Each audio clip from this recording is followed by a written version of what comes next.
मेरी जिंदगी में एक ऐसा रिश्ता आया पड़ोस में रहने वाली शबनम आंटी के साथ।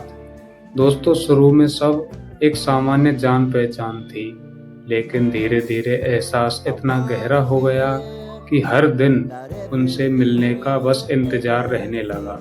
शबनम आंटी हमारे पड़ोस में करीब 1 साल पहले रहने आई थी। उनकी मुस्कान में एक अजीब सा आकर्षण था, ऐसा कि कोई भी उन्हें देखे तो बस देखता ही रह जाए। एक शाम को मैं घर के बाहर खड़ा होकर मोबाइल चला रहा था, तभी पीछे से उनकी आवाज़ आई, "क्या बात है, आजकल बहुत बिजी रहने लगे हो?" मैंने मुड़कर देखा, वह हल्के गुलाबी रंग के सूट में खड़ी थी और हवा में उनके बाल उड़ रहे थे। तो मैं मुस्कुराया और बोला, "नहीं आंटी, बस यूं ही।" उन्होंने थोड़ा पास आकर कहा, "अच्छा, या फिर किसी से छुपकर बातें कर रहे हो?" उनकी यह शरारती बात सुनकर मैं हंस पड़ा।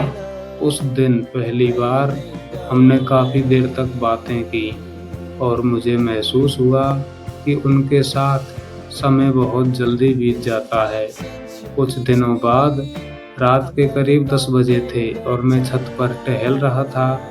अचानक सामने वाली छत पर मुझे शबनम आंटी दिखाई दी। तो उन्होंने मुस्कुराकर पूछा, "क्या हुआ, नींद नहीं आ रही क्या?" तो मैंने कहा, "शायद, या फिर आज इतनी हवा चल रही है जो बहुत अच्छी है, इस वजह से मुझे भी नींद नहीं आ रही।" तो वो धीरे से मेरे पास आईं और रेलिंग के सहारे खड़ी हो गईं। ठंडी हवा चल रही थी और उस खामोशी में सिर्फ दिल की धड़कन सुनाई दे रही थी। कुछ पल बाद उन्होंने धीरे से कहा, "तुम्हें पता है, तुमसे बातें करके मुझे बहुत सुकून मिलता है।" उनकी यह बात सुनकर मैं कुछ पल के लिए चुप हो गया। मैंने भी कहा, "सच में, मुझे भी।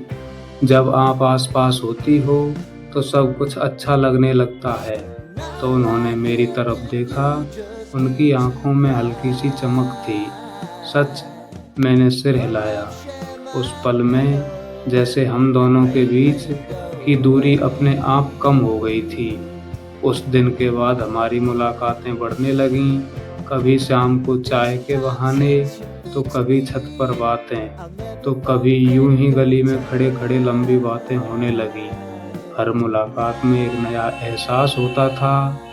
एक रात जब हम छत पर बैठे बातें कर रहे थे, तो अचानक शबनम आंटी ने कहा, "कभी-कभी कुछ लोग हमारी ज़िंदगी में बहुत ख़ास बन जाते हैं, जो कि बिना किसी वजह के।"